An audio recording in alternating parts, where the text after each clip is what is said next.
मिनश्शैतानिर्रजीम बिस्मिल्लाहिर्रहमानिर्रहीम अस्सलामु अलैकुम वरहमतुल्लाहि वबरकातुहू। आदिलाबाद के मजलिस इत्तेहादुल मुस्लिमीन के सदर मोहतरम जनाब नज़ीर साहब, मजलिस इत्तेहादुल मुस्लिमीन के तमाम मोअज़्ज़िज़ अराकीन बल्दिया, आदिलाबाद के मजलिस इत्तेहादुल मुस्लिमीन के सीनियर रुकन व क़ायद सिराज क़ादरी साहब, निर्मल के मजलिस के सदर अजीम बिन याहिया साहब, करीमनगर से आए हुए मजलिस इत्तेहादुल मुस्लिमीन के सदर जनाब अहमद साहब, आदिलाबाद के मजलिस इत्तेहादुल मुस्लिमीन के तमाम सदर मोतमदीन व अराकीन, मोअज़्ज़िज़ हाज़रीन इकराम, बुजुर्गान मिल्लत, मेरे गयूर नौजवान साथियों, हैदराबाद के रुकन असम्बली मजलिस इत्तेहादुल मुस्लिमीन नामपल्ली जनाब जाफर हुसैन मेराज साहब, अजीज़ान मिल्लत, मजलिस इत्तेहादुल मुस्लिमीन की आदिलाबाद में रुकनियत साजी की गई, मेंबरशिप की गई और उसके बाद मजलिस इत्तेहादुल मुस्लिमीन की नई तंजीम को, बॉडी को तश्कील दिया गया है। मैं अपनी जानिब से मजलिस इत्तेहादुल मुस्लिमीन के नौ मुंतखब शुदा सदर को, जनरल सेक्रेटरी को, जॉइंट सेक्रेटरी को और मजलिस के बॉडी के तमाम अराकीन को मुबारकबाद देता हूं और मेरी तरफ से नेक तमन्नाओं का इजहार भी करता हूं। और मैं आपसे ये गुजारिश करना चाहता हूं, भाई बैठ जाइए, आप बैठ जाइए। और मैं आपसे ये गुजारिश करना चाहूंगा कि आप आदिलाबाद के सदर जनाब नज़ीर साहब की आपको तायीद की ज़रूरत है, उनको आपकी दुआओं की ज़रूरत है और मुझे यकीन है कि हमारे बुजुर्गों की सरपरस्ती भी उनको हासिल होगी।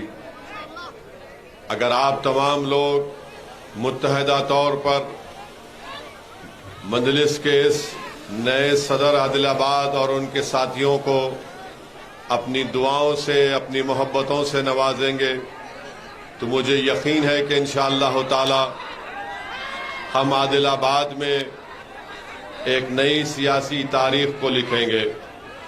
इसीलिए मेरी आप तमाम से गुजारिश है कि जो लोग बैठने के लिए बोल रहे, मत बोलिए, मैं आपको दिख रहा हूं, मैं आपको दिख रहा हूं। मीडिया को अपना काम करने दीजिए। आप लोग बैठ, और हमारे जो लोग वहां खड़े हुए हैं जो मीडिया के नहीं, आप बैठ जाइए या सामने आ जाइए, सामने आके बैठो, आइए, वहां से हट जाओ, सामने आके बैठो, आ जाओ। हाँ, आप हट जाओ।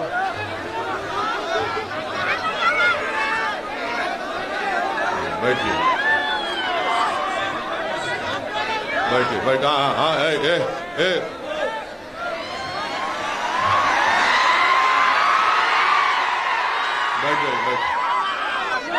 बैठिए। अब आप नहीं बोलेंगे किसी को, किसी को कुछ मत बोलो, खामोश सुनो।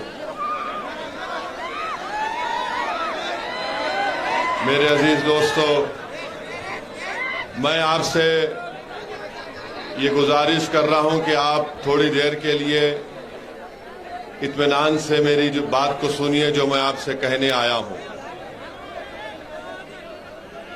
हर जगह अगर आप थोड़ी देर के लिए मेरी बात सुन लेंगे तो बेहतर होगा, इसमें आपका भी वक्त ज़ाय नहीं होगा और जो अवाम अपनी तकालीफ को उठाकर यहाँ पर आई है मजलिस के जलसे को सुनने के लिए, उनकी ख्वाहिश को भी हम पूरा कर सकेंगे। तो मेरे अजीज दोस्तों और बुजुर्गों,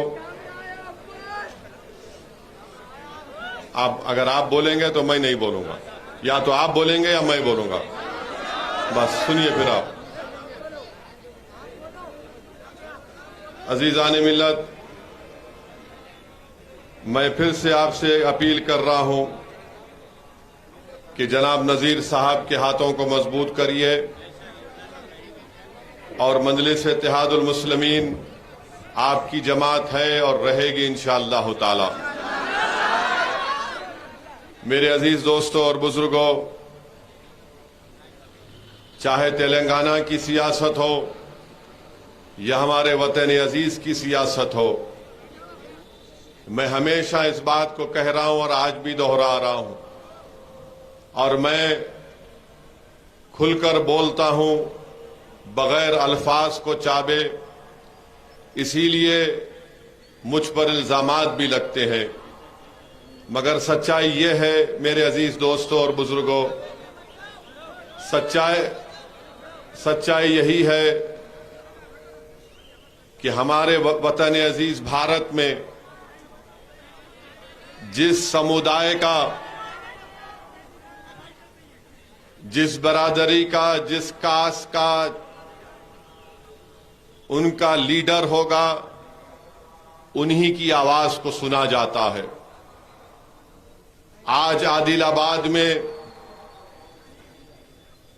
सियासी तौर पर हमारे मुनूर कापू भाइयों का सियासी गलबा है। क्यों है? क्योंकि उनके पास एक सियासी ताकत है। आज तेलंगाना में बीजेपी अगर ख्वाब देख रही है तो इसलिए देख रही है कि मुनूर कापू का एक बहुत बड़ा तबका, मुदिराज हमारे भाइयों का एक बहुत बड़ा तबका उनके करीब होता जा रहा है। टीआरएस अगर अपने आप को आगे बढ़ता हुआ देख रही है तो इसलिए देख रही है कि टीआरएस के पास, वो समझती है कि यादव, गौड़ और दूसरे ओबीसी भाइयों का वोट उनके पास है। बीजेपी हमारे आदिवासी भाइयों में देखती है कि जो बंजारा कम्युनिटी के नौजवान हैं उनके करीब हो रहे हैं। मैं आपसे अपील ये कर रहा हूं कि आप भी अपनी सियासी अहमियत को बढ़ाइए, अपनी सियासी ताकत को बढ़ाइए, और ये उसी वक्त हो सकता है जब आप लोग सियासी तौर पर मजलिस इत्तेहादुल मुस्लिमीन के परचम चले मुत्तहिद हो जाएंगे। आज आपको शिकायत है कि आदिलाबाद में जहां से हमारे वार्ड है वहां पर काम नहीं होते हैं। मैं आपसे अपील कर रहा हूं कि मेरी इन बातों पर गौर से, तवज्जो के साथ इस पर गौर करिए। बीजेपी इल्जामात लगाती है, नाम निहाद सेकुलर पार्टी मुझ पर इल्जाम लगाती है। जो अपने आप को सेकुलर पार्टी कहते हैं वो कहते हैं कि ओवैसी वोट काटता है, और बीजेपी ये कहती है अमित शाह तेलंगाना में आकर, अमित शाह का पेट नहीं भरता जब तक वो ये अपनी जबान से नहीं, आप चीखा मारने आए तो मैं बैठ जाऊंगा। आप चीखा मारने नहीं आए, सुनिए। यहां से आप कुछ एक फिक्र लेकर जाएंगे। अमित शाह जब कभी भी तेलंगाना को आते तो उनका पेट में दर्द होता जब तक वो ये नहीं बोल देते कि ओवैसी के हाथ में स्टीयरिंग है। सुनिए, आप नौजवान हैं, मुस्तकबिल आपका है। अगर तुम चीख और पुकार में अपने जज्बात को बहा दोगे तो फिर मुस्तकबिल क्या होगा? तुम्हारी चीखों से मुस्तकबिल नहीं बदलेगा,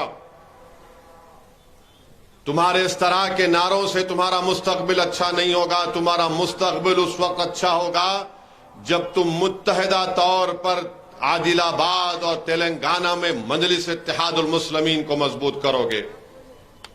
आप देखते हैं कि मैं कह रहा था कि अमित शाह आते हैं, ये बीजेपी का सदर कुछ नहीं बोलते, बस सिर्फ ओवैसी का नाम लेते हैं।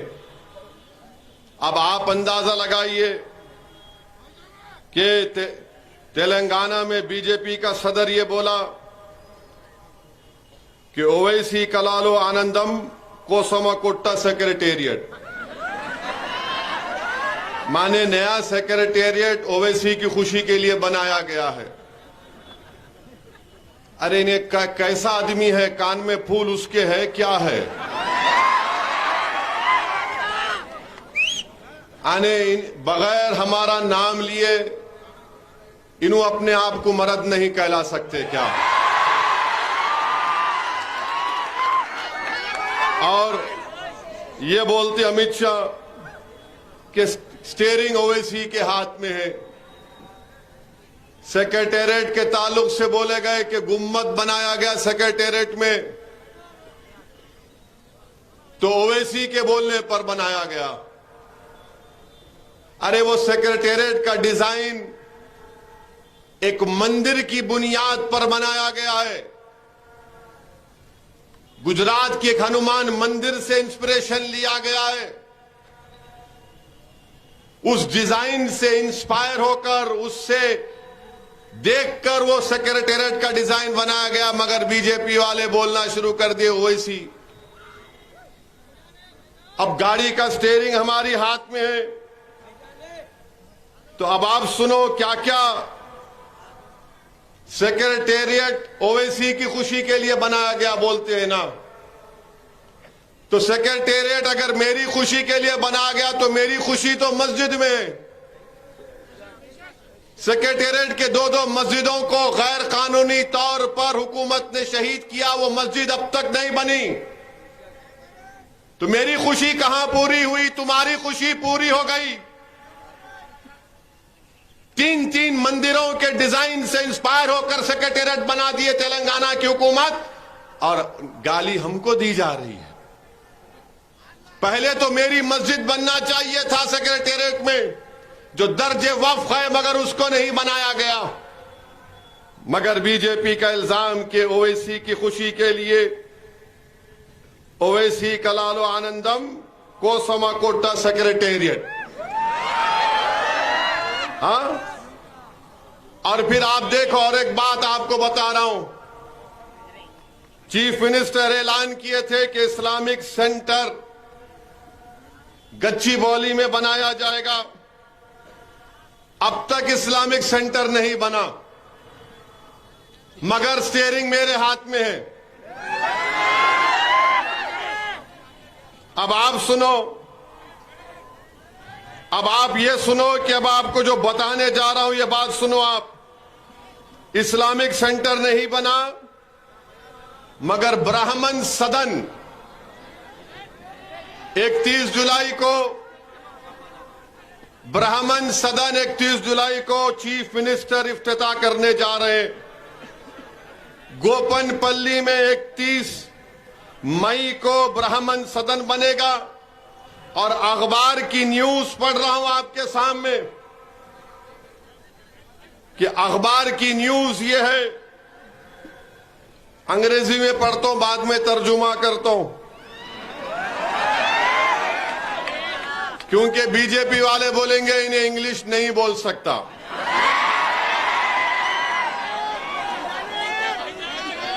अब आप सुनिए, priests from popular shrines and heads of different Pitams including Kanchi, Kamakoti, Dwadasha, Jyotirlinga temples and prominent temples from Tamil Nadu, AP and Karnataka have been invited. यानी जितने हमारे हिंदू भाइयों के बड़े बड़े मठ के पुजारी हैं, पीतम्स हैं, कांची कामाकोटी हैं, तमिलनाडु, आंध्र प्रदेश, कर्नाटका के, उनको ये ब्राह्मण सदन जो 31 जुलाई को इफ्तिताह हो रहा, उनको बुलाया जा रहा है। स्टीयरिंग मेरे हाथ में है। और इन लोगों को स्पेशल पूजा होगी, होमम होगा, सुदर्शना होमम होगा, चांदी होमम होगा, 30 मई से शुरू होगा। और चीफ मिनिस्टर साहब पूर्ण होती सुबह 10:30 बजे 31 मई को अदा करेंगे। स्टीयरिंग मेरे हाथ में है।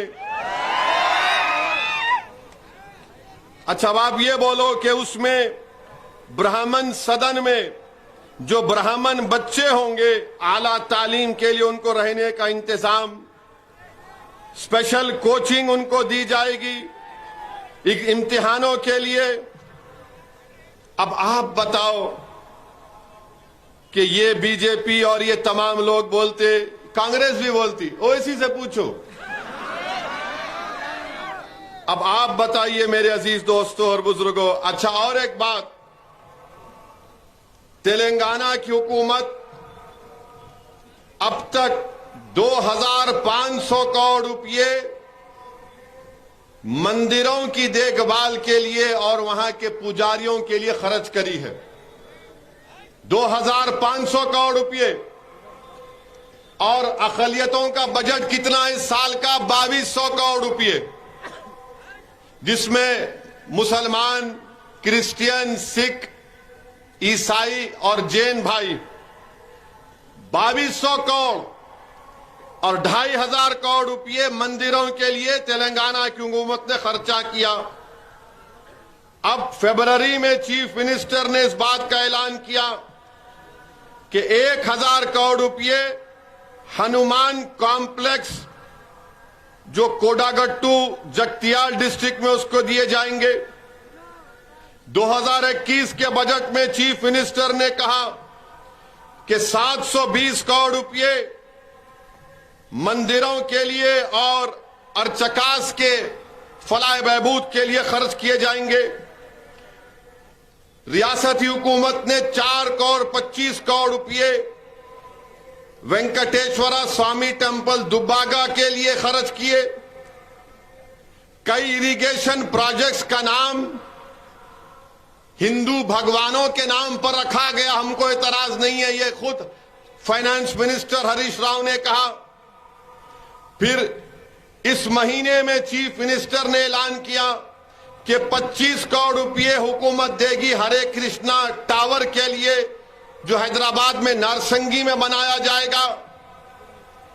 फरवरी 2021 में असेंबली में हुकूमत ने, सीएम ने कहा कि पुजारियों के पूजा के लिए उनको पैसे दिए गए हैं। तेलंगाना के 3665 मंदिरों के लिए 1 करोड़ रुपए भद्राद्री मंदिर के लिए दिए गए, रामनवमी के लिए, वेमुलवाड़ा मंदिर के लिए 60 करोड़, कोंडागट्टू मंदिर के लिए 100 करोड़, बासारा मंदिर के लिए 50 करोड़, धर्मापुरी मंदिर के लिए 50 करोड़, बिरकुर मंदिर के लिए 13 करोड़, कोमरावली मंदिर के लिए 11 करोड़, दुब्बाक मंदिर के लिए 3 करोड़, सिद्दीपेट की शिवा मंदिर के लिए 2 करोड़, 50 लाख गंगापुरम मंदिर के लिए, 30 लाख गोडम सत्यनारायण मंदिर के लिए।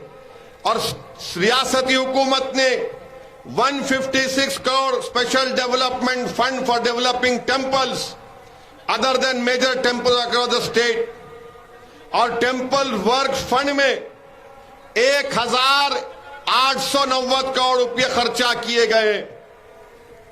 और वहां पर अब आप बताइए कि हर साल ये खर्चा रियासती हुकूमत का है, इसके बावजूद भी आप बोलते अमित शाह के पेट में दर्द होता जब तक अमित शाह नहीं बोलते ओवैसी के हाथ में स्टीयरिंग है।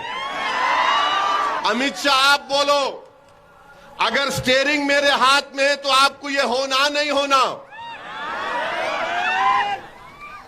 बोलो बीजेपी वालों, तेलंगाना के हिम्मत है तो। मेरे को एतराज नहीं है कि रियासती हुकूमत ने 1800 करोड़ रुपए दिए। एक यादाद्री मंदिर के लिए हुकूमत ने 1200 करोड़ रुपए खर्चा किए, मुझे उस पर भी एतराज नहीं है। मगर मैं पूछना चाह रहा हूं, जो मंजलिस पर इल्जाम लगाते हैं, बताओ इसके बारे में क्या जवाब है तुम्हारा? अच्छा, और हैरत की बात नहीं है, बल्कि अब आप ये भी सुन लो, क्योंकि कांग्रेस के लोग बोलेंगे हमारा नाम नहीं लिए।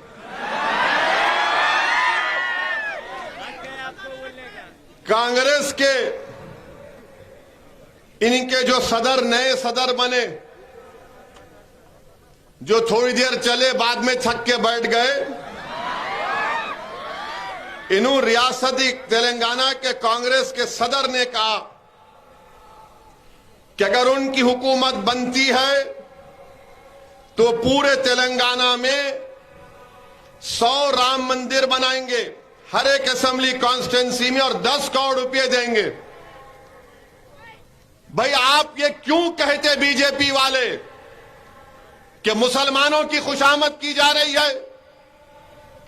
क्यों कहते हैं लोग कि मुसलमानों का तुष्टीकरण किया जा रहा है? तेलंगाना के मुसलमान को इतराज नहीं है। हम यही कह रहे हैं कि जब आप दे रहे हैं तो दो, सबको दो। क्या हम पुकार रहे थे, रो रहे थे, क्यों दे रहे, क्यों दे रहे? अब बोलो बीजेपी वालों, यादाद्री की मंदिर चीफ मिनिस्टर ने बनाई, 1200 करोड़ उस पे खर्चा किए। हैदराबाद में हरे रामा हरे कृष्णा का टावर आएगा, 45 करोड़ चीफ मिनिस्टर ने ऐलान किया। ब्राह्मण सदन बन गया, मेरा इस्लामिक सेंटर नहीं बना। सेक्रेटेरिएट मेरी खुशी के लिए बनाया गया, मेरी मस्जिद को शहीद करके सेक्रेटेरिएट बनाया गया, मस्जिद नहीं बनी। जगतियाल में एक एसआई ने बस के अंदर एक खातून की बहस हो गई दूसरी खातून के साथ, तो दूसरी खातून ने, क्योंकि वो एसआई की बीवी थी, फोन करके अपने शौहर को बोल दिया। शौहर को तकलीफ आया, रोड पर रोककर उस बुर्खापोश खातून से बहस किया, उसको तमाचा मार दिया। इस पर क्यों नहीं बोलते? बोलना चाहिए ना। कौन गए? जाफर हुसैन मेराज गए, और हद तो यह हो गई कि उस बच्ची पर केस बुक कर दिए। ये कौन सा इंसाफ है? यही तो हम बोलना चाह रहे हैं कि बीजेपी बोलते रहती है ओवैसी ये, ओवैसी ये। अरे तुम ओवैसी का नाम लेके अपना पेट भरना चाहते तो भर लो, मुझे कोई मतलब नहीं है। अगर ओवैसी का नाम लेने से तुमको लगता है कि तुमने ग्लूकोज तुमको मिल गया तो लो। कांग्रेस वाले बोलते हैं कि अगर उनको सत्ता मिलेगी तो हम इतना बनाएंगे। अरे बनाओ, कौन रोक रहा तुमको? मगर ये बोलना ओवैसी, हर चीज में ओवैसी, हर चीज में मजलिस। अमित शाह क्यों नाम लेते मजलिस का, ओवैसी का? आपको मालूम? सुनो, बताता हूं मैं आपको। क्योंकि अमित शाह जानते हैं कि असदुद्दीन ओवैसी मोहम्मद मुस्तफा सल्लल्लाहु अलैहि वसल्लम के गुलामों का गुलाम है, इसलिए ओवैसी का नाम लेते। अमित शाह जानते हैं कि वो कमली वाले के गुलामों का गुलाम है, जो जालिमों से कभी समझौता नहीं करेगा, उनसे पंजा आजमाई करेगा, इसलिए नाम लेते हैं। अमित शाह मजलिस का नाम इसलिए लेते हैं कि अमित शाह जानते हैं कि 65 साल से मजलिस इत्तेहाद वल मुस्लिमीन इस सरजमीन पर अपना काम कर रही है। अमित शाह जानते हैं, मोदी जानते हैं, आरएसएस वाले जानते हैं कि इस जमात ने नेहरू से लेकर मोदी तक प्राइम मिनिस्टर, वजीर आजम को देखा, मगर किसी ने मजलिस इत्तेहाद वल मुस्लिमीन को कमजोर करने की ताकत नहीं थी। ये अल्लाह उसके रसूल का करम है। इसीलिए अमित शाह जब तेलंगाना को आते तो मजलिस का नाम लेते हैं। अमित शाह जानते हैं कि मजलिस जो बोलती है वो करती है, इसीलिए मजलिस का नाम लेते हैं। अमित शाह जानते हैं कि जब तक मजलिस तेलंगाना में ताकतवर रहेगी, सेक्रेटेरिएट पर बीजेपी का परचम नहीं लहरा सकता। इसीलिए हमारा नाम मजलिस का नाम लिया जाता है। मजलिस ओवैसी का नाम अमित शाह इसलिए लेते हैं क्योंकि वो मॉब लिंचिंग नहीं कर सकते तेलंगाना में गाय के नाम पर, जब तक मजलिस ताकतवर रहेगी यहां पर। इसीलिए मजलिस इत्तेहादुल मुस्लिमीन का नाम लेते हैं। और ये बीजेपी के लोग जो जुम्मा 8 दिन हुआ, जो अमित शाह की चप्पल उठाकर फिरते हैं, ये भी अब बोलना शुरू कर दिए। मेरे अजीज दोस्तों और बुजुर्गों, ये बात आपको बताना जरूरी था। अब अगर कल कोई बीजेपी वाला या कोई अपने आप को सेकुलर रहने वाला बोलेगा है मुसलमानों को बहुत हो रहा, क्या हो रहा रे बहुत बोल, कौन सा काम हो रहा बोलो, नहीं बहुत कर रहे मुसलमानों को। अरे मुसलमानों को कर रहे तो क्या तुम्हारे बाप का खजाना है, सरकार का खजाना है? क्या आपके मामा का खजाने से दे रहे हमको लाके? क्या हम टैक्स नहीं देते? नहीं कर रहे। अरे कर रहे, करना पड़ेगा। हमारी वोट से तुम मुख्यमंत्री बने, हमारे वोट से तुम एमएलए बने। हम डरते रहे बीजेपी से। बीजेपी टारगेट किसको करती? ओवैसी को करती, आपको करती। किसके घर पर हमला किया जाता है, किसको निशाना बनाया जाता है? अरे आप तो आराम से अपनी टाई टाई की गाड़ी में फिर लेते हैं। जो रोड पर खड़े होकर संघ परिवार से पंजा आजमाई कर रहा है उसका नाम मुसलमान है। जो टीवी स्टूडियो में बैठकर आरएसएस पर या ट्विटर पर लिखते हैं वो क्या है? अरे जमीन पर आकर भारत को बचाने का काम, सेकुलरिज्म को बचाने का काम, इसकी गंगा जमुनी तहजीब को बचाने का काम, इसके कॉम्पोजिट कल्चर को बचाने का काम तेलंगाना में कौन कर रहा है बताओ? ये लोग इल्जाम लगाते हो वैसी वोट काटता है। अच्छा ये बताओ, आदिलाबाद की एमपी सीट मैं लड़ा,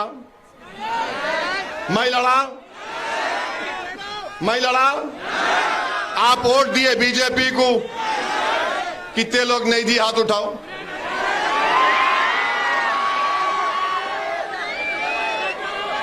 अब हाथ नीचे रख लो।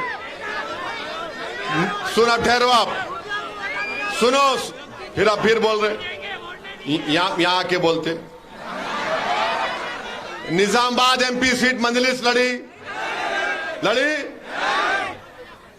करीमनगर एमपी की सीट मजलिस लड़ी, सिकंदराबाद की एमपी सीट मजलिस लड़ी, फिर कैसे जीती?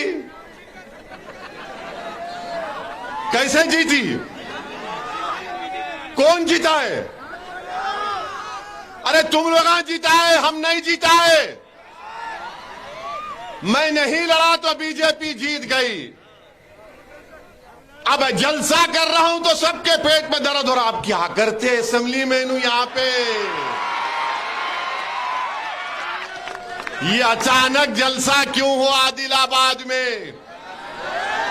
अब फिक्र लगी हुई है निजामाबाद में क्या करने वाले हैं। अगर ठेठ दखनी जबान में बोलूं तो इला बोल रहे अब क्या करते की। अब करीमनगर में क्या होता की, सिकंदराबाद में इन्हों किसकी हवा उतारते की। अब आप बताओ, हम नहीं लड़े तो इन्हों जीत रहे और इल्जाम किस पे लगा रहे? नहीं ओवैसी आया, ओवैसी ये करा। अरे भाई तुम सुनो, अभी टाइम है, अभी टाइम है। मैं आप लोगों से मशवरा करने आया हूं, मैं आप लोगों से बात करने आया हूं। मैं मजलिस के जिम्मेदारों से बात करूंगा और उसके बाद मैं तय करूंगा कि आने वाले असेंबली इंतखाबात में मजलिस कितने असेंबली की सीट पर इलेक्शन लड़ेगी इंशाअल्लाह ताला। मगर ये बोलना नहीं, ओवैसी अमित शाह जैसा हेलीकॉप्टर से उतरते बेचैन रहते, बोलना ओवैसी के बारे में बोलना, नहीं तो दर्द होगा मेरे को। आप बताओ, इतने बातें रखाऊं, इतने मंदिरें बनाई गई, हमको एतराज नहीं है। सेक्रेटेरिएट का इनाग्रेशन हुआ, सेक्रेटेरिएट का इनाग्रेशन हुआ, मैंने वेलकम किया, मगर मैं यही बोला कि मस्जिद भी बना दो, मगर ये बीजेपी वाले बोल उस पे गुम्मद है। अरे भाई जरा आंख का इलाज करा ले, दिमाग का नहीं करा सकता तो। वो गुम्मद नहीं है, वो तेलंगाना के 2 मंदिर, गुजरात के एक मंदिर को देख के आर्किटेक्ट ने डिजाइन बनाया। मेरे से पूछ के नहीं बनाया उन्हें, मेरे से पूछ के नहीं बनाया उन्हें। अगर मेरे से पूछ के बनाता तो मैं और खूबसूरत बनाता था, मैं ताजमहल की तरह बनाता था, चार मीनार की तरह बनाता था, मगर नहीं पूछे, उन्होंने बना लिए। बहुत अच्छा करे। मेरे अजीज दोस्तों और बुजुर्गों, स्टीयरिंग हमारे हाथ में है। अच्छा, फिर ये आदिलाबाद में आप ये बताओ कि यहां पर ये उर्दू मीडियम का गर्ल्स जूनियर वोकेशनल कॉलेज क्यों नहीं बनाया गया? किसके हाथ में स्टीयरिंग है? फिर आप ये भी बोलो स्टीयरिंग मेरे हाथ में है तो हज हाउस नहीं बन रहा 5 साल से। स्टीयरिंग मेरे हाथ में है तो डबल बेडरूम 618 में से खाली मुसलमानों को 81 भी नहीं मिले। वापिस ले लेता हूं मैं, मगर स्टीयरिंग मेरे हाथ में है। हाँ, स्टीयरिंग मेरे हाथ में है। अच्छा, फिर अब ये देखो, यहां पर कब्रस्तान की सारबंदी, अब तक तामीरी काम शुरू नहीं हुआ। खुर्शीद नगर में शादी खाने की अराजी 2 करोड़ रुपये मंजूर भी हो गए, मगर काम नहीं शुरू हुआ। स्टीयरिंग मेरे हाथ में है। ये फैक्ट बोल रहा हूं आपके सामने। मंदलिस के ward number 11 Ramnagar, ward number 31 Ambedkar Nagar में 1 पैसा नहीं लगाते एमएलए साहब, मगर बाजू लगाते। स्टीयरिंग मेरे हाथ में है। आदिलाबाद में इंडस्ट्रीज नहीं लगते और आदिलाबाद के रिम्स अस्पताल में बगैर नोट भी जाए नौकरी नहीं मिलती। अटेंडर की नौकरी होना 50,000 रुपये रिश्वत दो। कितना? 1 लाख। मगर स्टीयरिंग मेरे हाथ में है। एक नौकरी के लिए 1 लाख, 2 लाख। सुन रहे एमएलए साहब? आप सिर्फ हुनूर कापू को भी करेंगे या सबको करेंगे? हमको बता दो आप। हमारे वार्ड में नहीं करा रहे आप, तो ये मेरे अजीज दोस्तों और बुजुर्गों, ये आप देख रहे हैं। फिर आप देखिए यहां पर इचोड़ा में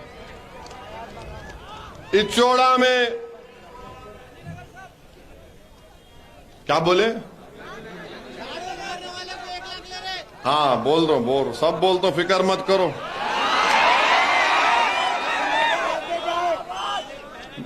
1999 में 99 में शादी खाना तामीर हुआ, मगर अब तक बराबर नहीं बना।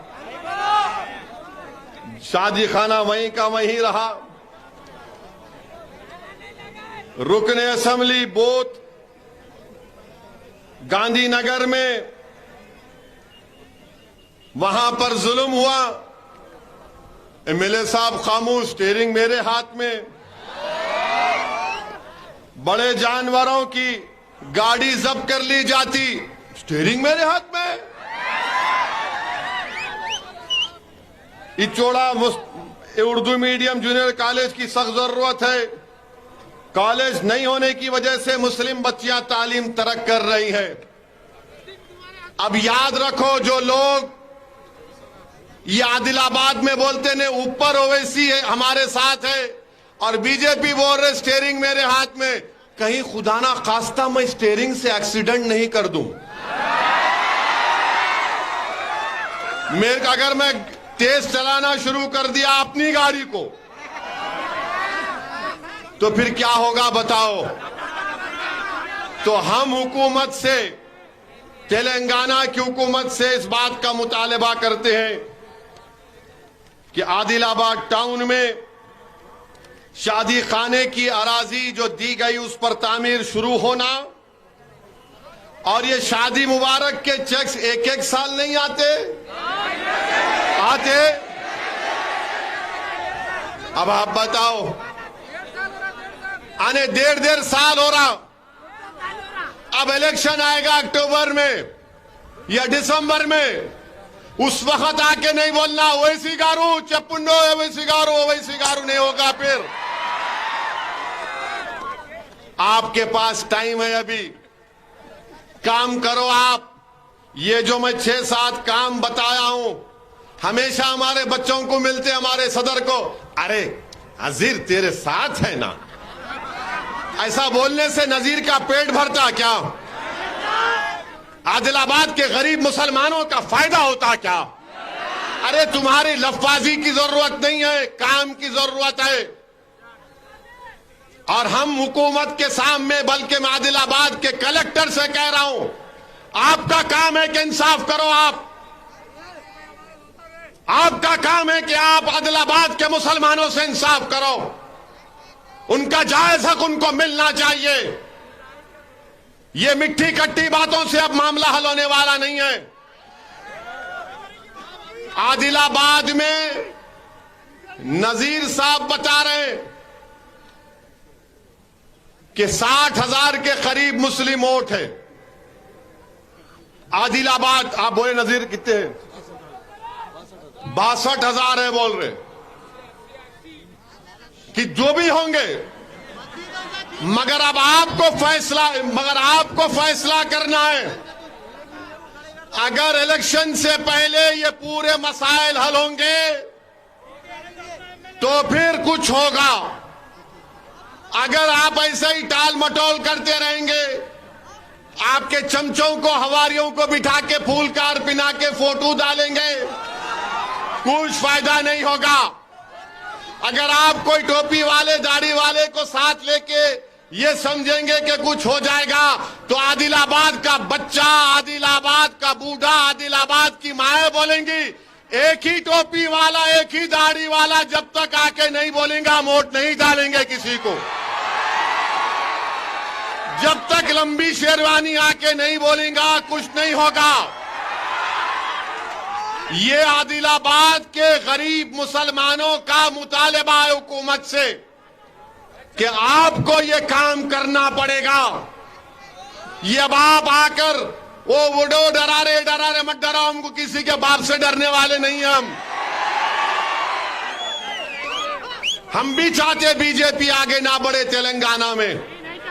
2014 में, 2018 में तेलंगाना में बीजेपी को हराने में मजलिस का भी रोल रहा है उसमें, मजलिस का भी रोल रहा है उसमें।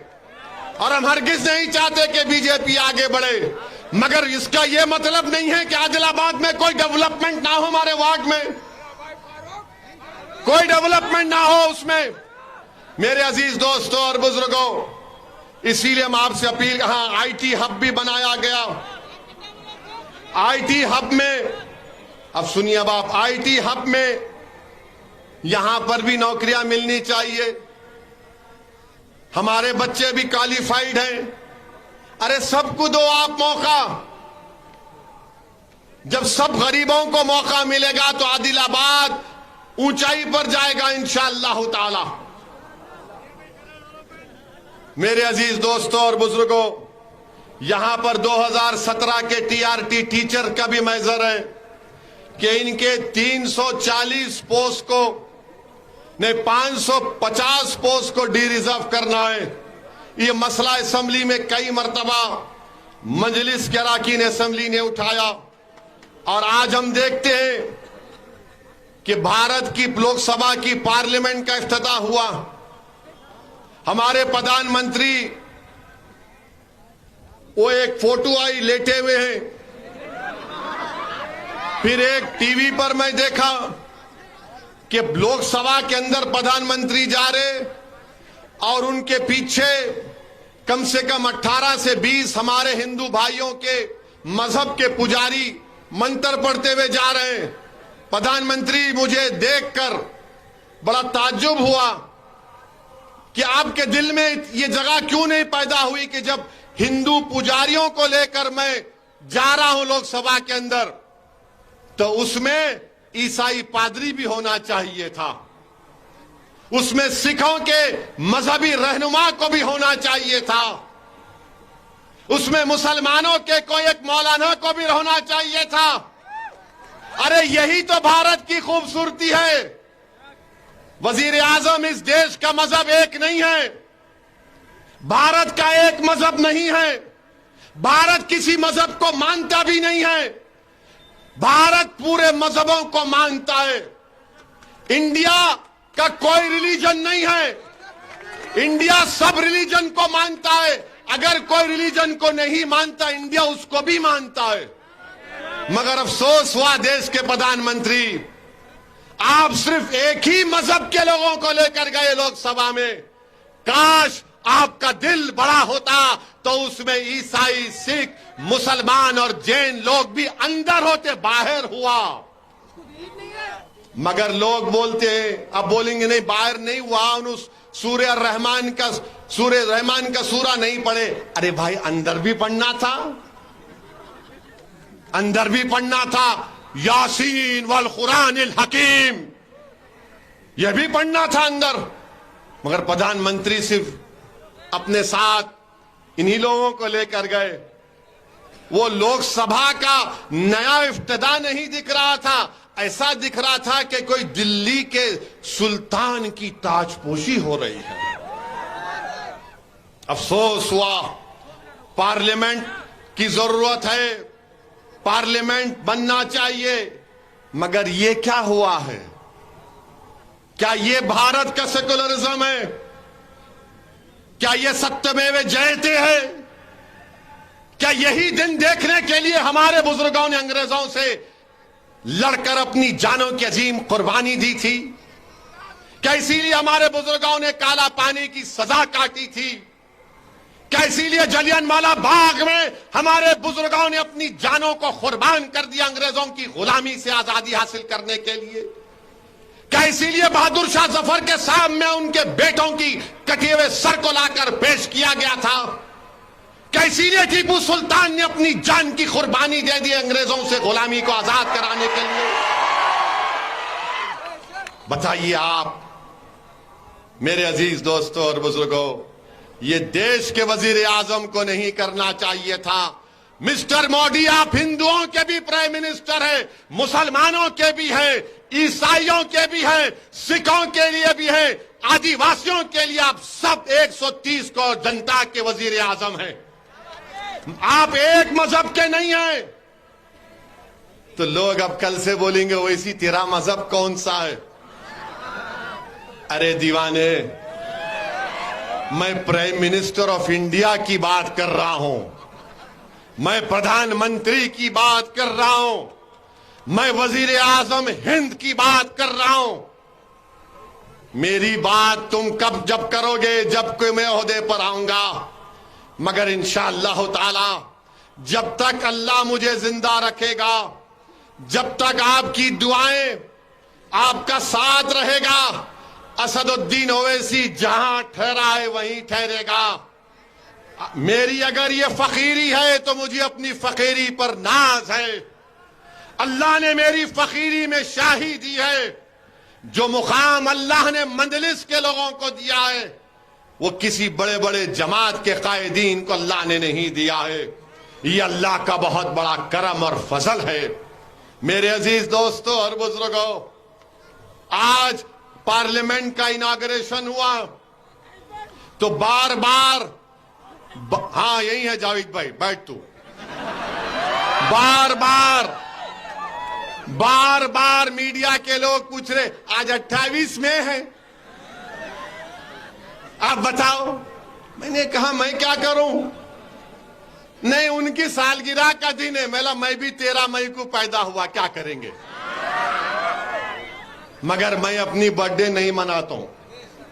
हमारे दादी मरहूम, अल्लाह उनकी मग़फ़रत करे, उनकी खबर को नूर से भर दे, हमारे घर में कभी भी केक नहीं कटा, ना मैं केक काटता हूं।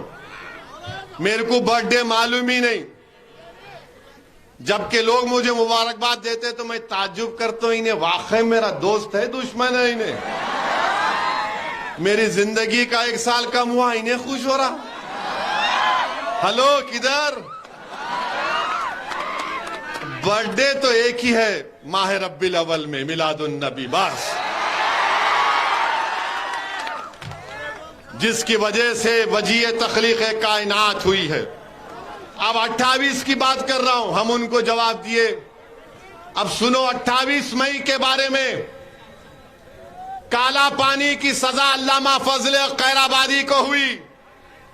अल्लामा फजल खैराबादी ने अंग्रेजों से माफीनामा नहीं लिखा था। 28 मई को पैदा होने वाला 6 माफीनामे लिखा। अल्लामा फजल खैराबादी जान को कुर्बान कर दिए। और हम और आप जो आज इस सरजमीन पर हैं और हमको अपनी वतन से इतनी मोहब्बत है, तो उसकी वजह एक ये भी है कि मक्का मस्जिद जो हैदराबाद में है, मौलवी इस्माइल और तुर्रेबाज खां मक्का मस्जिद में जुमे के बाद जुलूस निकाले अंग्रेजों के खिलाफ। हैदराबाद की सुल्तान बाजार में ब्रिटिश रेजिडेंसी के सामने तोपें चली, बंदूकें चली। मौलवी इस्माइल साहब गिरफ्तार हुए। काला पानी की सजा उनको मिली। सबसे पहले काला पानी को कौन गया था मालूम आपको? तेलंगाना बिड्डा गया था, यहां से गया था। कैसा था डायलॉग, समझ में आया?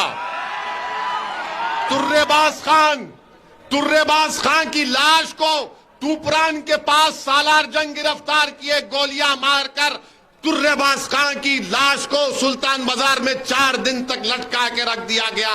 अरे जालिमों, बीजेपी वालों, आरएसएस वालों, हमारी वफादारी पर शक करने वालों, हम इनके चाहने वाले हैं। जो पाकिस्तान से मोहब्बत करते थे वो पाकिस्तान को भाग गए। जो वफादार है, जो आज आदिलाबाद में मुकाबला कर रहे हैं जालिमों से। मेरे अजीज दोस्तों और बुजुर्गों, और एक बीजेपी की तरफ से आजकल हमारे प्राइम मिनिस्टर पिक्चर के प्रोमोटर बन चुके हैं। एक पिक्चर बनाई गई,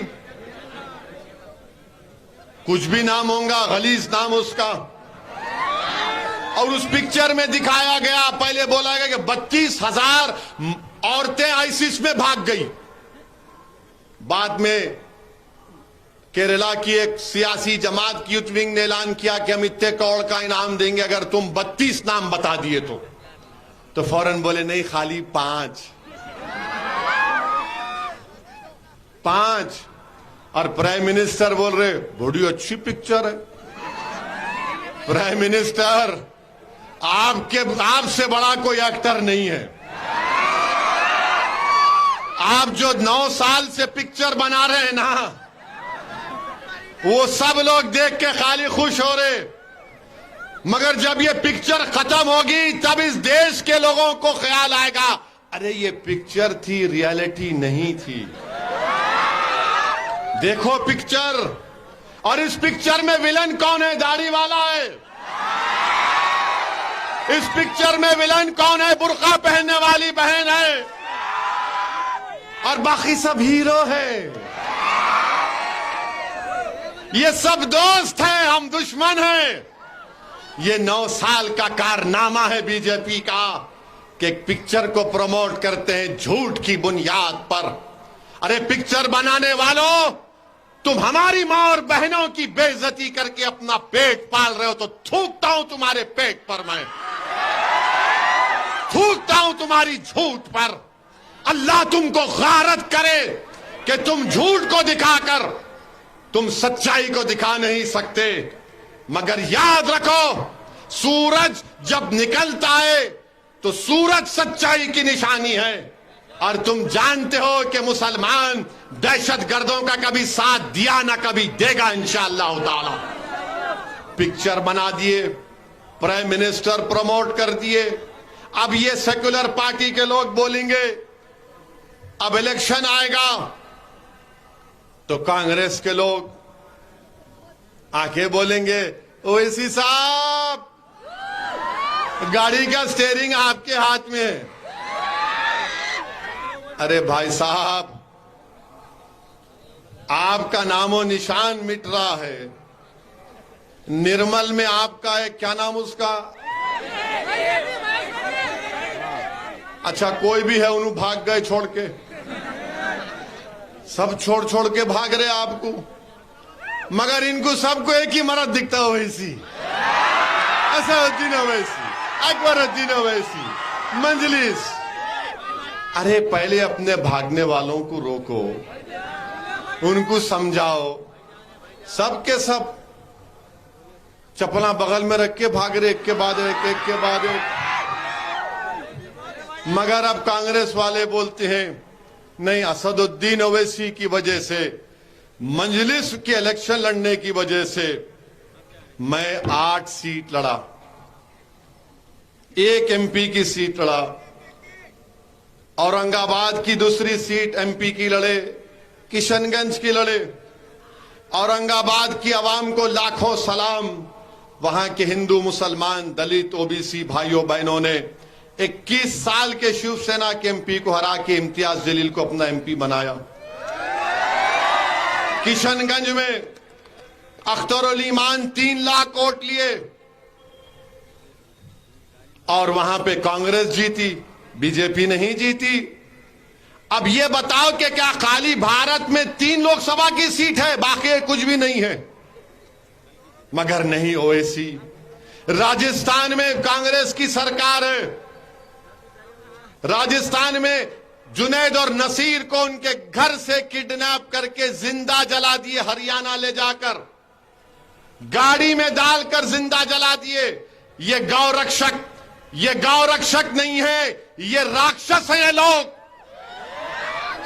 और अब तक कांग्रेस की सरकार असल मुजरिम को नहीं पकड़ सकी। कांग्रेस की सरकार है, कन्हैया लाल को मार दिए, हम कंडेम किए, मरने वाले परिवार को, खानदान को 50 लाख, नसीर जुनैद के खानदान को 15 लाख। ये सेक्युलरिज्म। हज को हाजी जा रहे, पत्थर फेंक कर हाजियों को जख्मी कर दिए इहराम की हालत में, कांग्रेस की सरकार। अब बताओ आप मेरे अजीज दोस्तों और बुजुर्गों, इसीलिए आपसे कह रहा हूं कि मजलिस को मजबूत करो।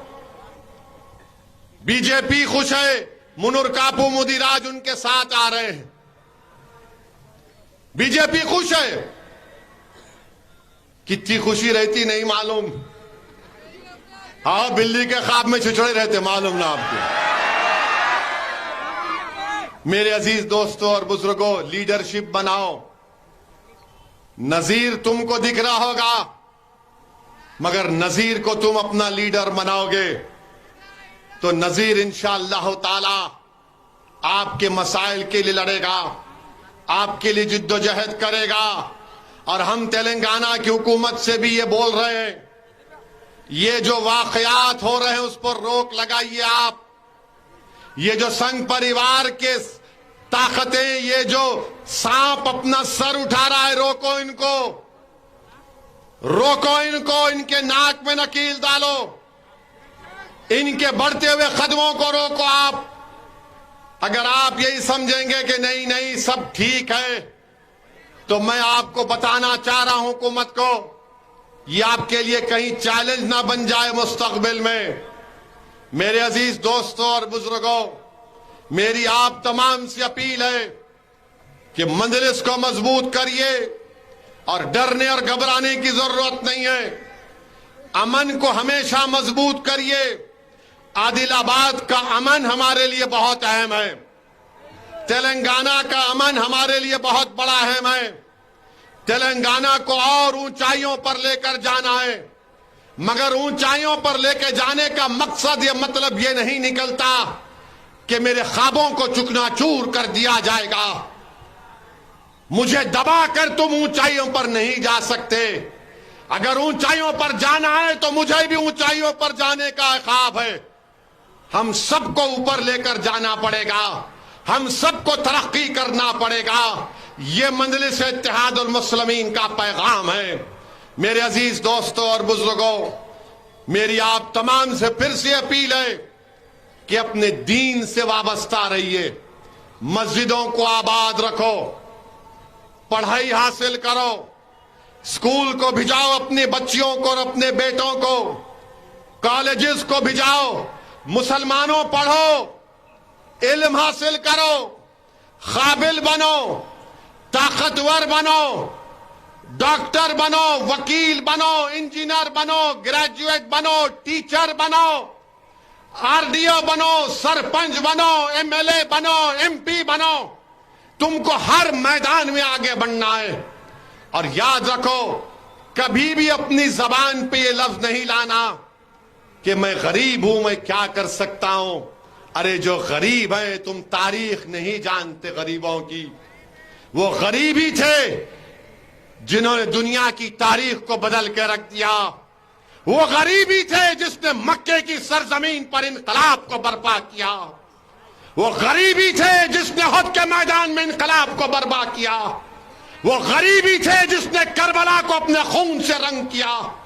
वो गरीब ही थे जिन्होंने मुवत्ता के मैदान में अपने कामयाबी के परचमों को गाड़ दिया था। गरीबी ताकत है तुम्हारे लिए, याद रखो। जो आज तुम गरीबी पर तुमको तकलीफ है, हदीस में आया कि सबसे ज्यादा जन्नत में गरीब लोग रहेंगे। दौलतमंद को 500 साल 600 साल खड़े होकर अल्लाह के सामने अपनी दौलत का हिसाब देना पड़ेगा। अगर वो दौलत को मुस्तहक लोगों के हक में इस्तेमाल नहीं किया। अपने हौसलों को बुलंद रखो, दीन इस्लाम पर फख्र करो, दीन में मुकम्मल दाखिल हो जाओ। और दीन में कोई कॉम्प्रोमाइज नहीं किया जा सकता। घर बोलेंगे, आखिर में बोलेंगे बोलेंगे बोलेंगे बोलेंगे। स्टीयरिंग मेरे हाथ में। अब अपने मस्जिदों को आबाद रखो, उलमाओं की इज्जत करो, अपने बीवियों से अच्छा बर्ताव करो, अम्मा बाबा की खिदमत करो, और जरा सुबह जल्दी उठो, सिगरेट छोड़ो,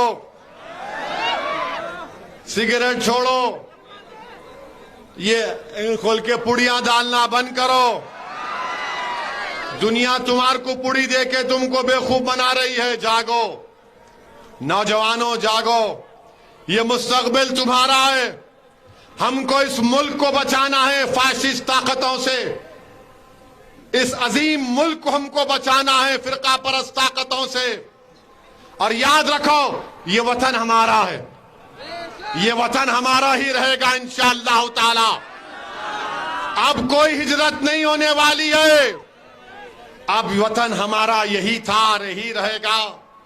आपसे मैं अपील कर रहा हूं कि अमन को मजबूत रखिए और आदिलाबाद के मजलिस इत्तेहादुल मुस्लिमीन की टीम को आप सरपरस्ती करिए। गलती करते हैं तो इनका हाथ पकड़कर बताइए कि गलती मत करो, इनकी मदद करो, इनको सही राह दिखाओ।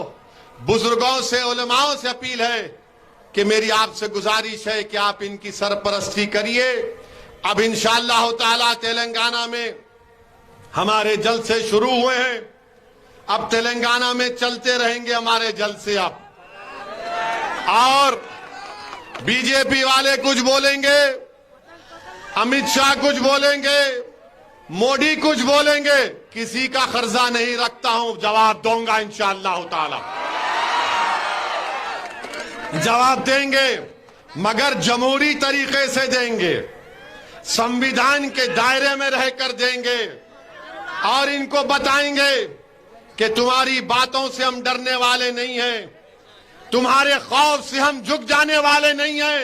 अरे इख्तिदार तो बहुत से जालिमों के पास था, इख्तिदार चंगेज खान के पास भी था, इख्तिदार हलाकू के पास भी था, इख्तिदार मुगलों के पास भी था। अरे आज दुनिया के महलात वीरान हैं और ये बताते हैं कि इख्तिदार किसी के पास नहीं रहने वाला है। अजीजान मिल्लत, अपने हौसलों को मजबूत रखिए। आप तमाम का फिर से शुक्रिया कि आज आप यहां पर आए। अकबर साहब को भी जाता हूं नेक्स्ट। सलाम अलैकुम।